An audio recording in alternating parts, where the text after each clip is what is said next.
Spanning 5 countries, 3 dialects, and 35 million people, the Kurds are the largest ethnic group without a state. Who they are and how they got to this point. We'll discuss that today on Kurdish history. In the 1920s, as the Ottoman Empire had fallen, and the Middle East, with the Sykes-Picot Agreement, was being split up between French and British influences, the Kurds were left without a state. Although they were originally included in the Treaty of Sèvres, Ataturk, the founder of Turkey, ended up revising this treaty. Fearing ethnic nationalism, Ataturk enabled killings, displacements, forced migration, and Turkification of Kurdish places. In Syria, governed by France, Kurds saw more rights, and they were culturally and linguistically supported.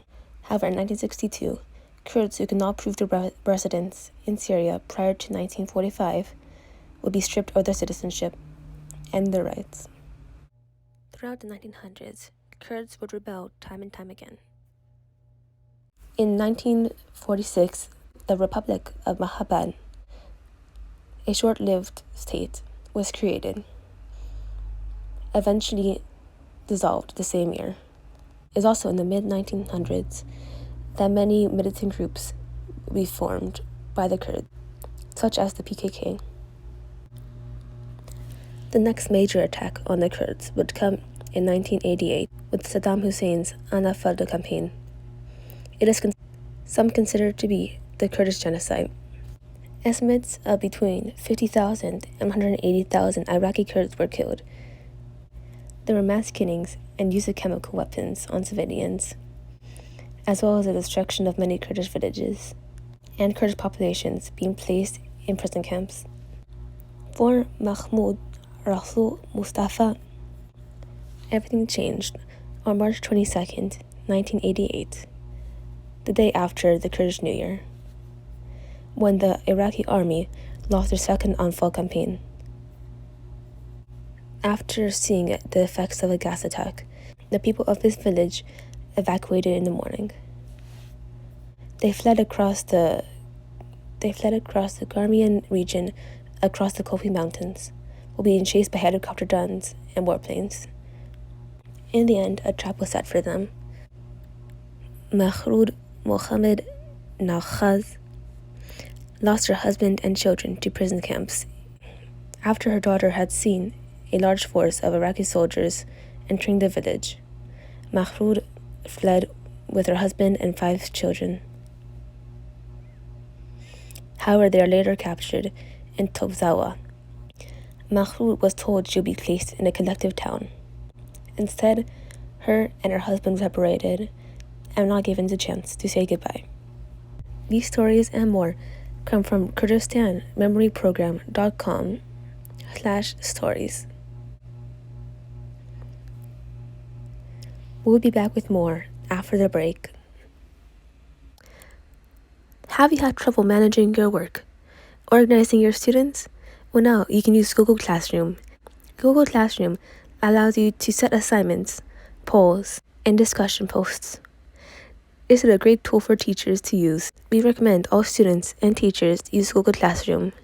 If you want to create an account on Google Classroom, please go to classroom.google.com. I will repeat, if you want to create a Google Classroom, please go to classroom.google.com.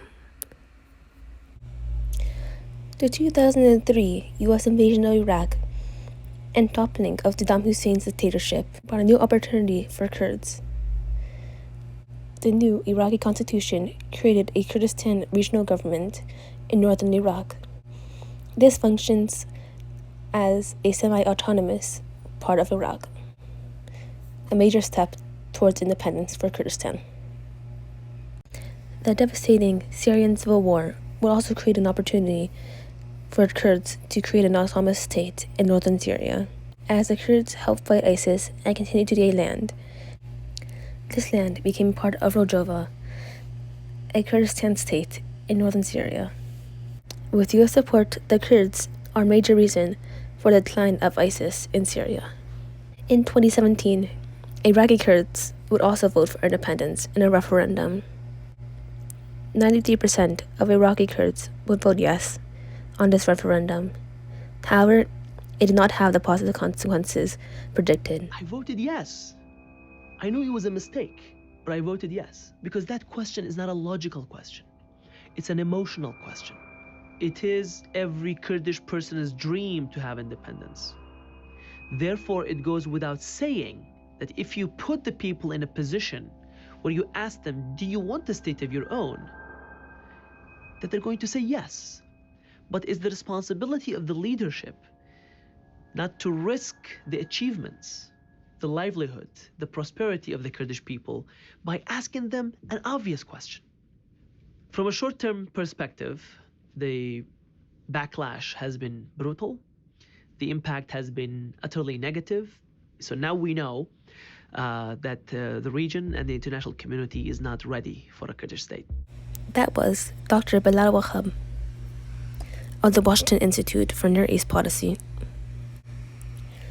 Others have no regrets about the referendum. Absolutely not. I think that's something that stays on the books forever. There are 22 Arab other countries. Why not the Kurds? They had to flee. That was Dr. Majmuddin Karim, the former governor of Kirkuk. On March 23, 2019, Syrian Kurds officially declared victory over ISIS. Only a few months later, the U.S. declared that its troops would withdraw from Syria.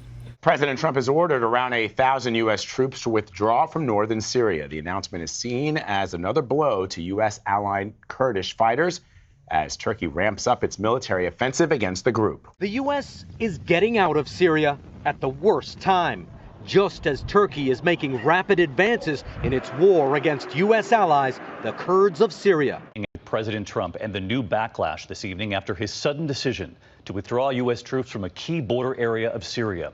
Abandoning Kurdish soldiers are allies who fought side by side with the U.S. to defeat ISIS and who now hold thousands of ISIS prisoners. Creating a buffer zone governed by Turkey.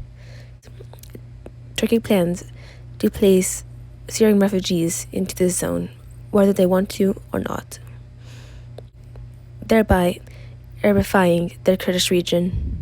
Today, the future of Kurdistan and Kurdish people is unknown. But one thing is clear, that the Kurds will continue to play a vital role in Middle Eastern politics in the future. Thank you for listening. This has been Kurdish History.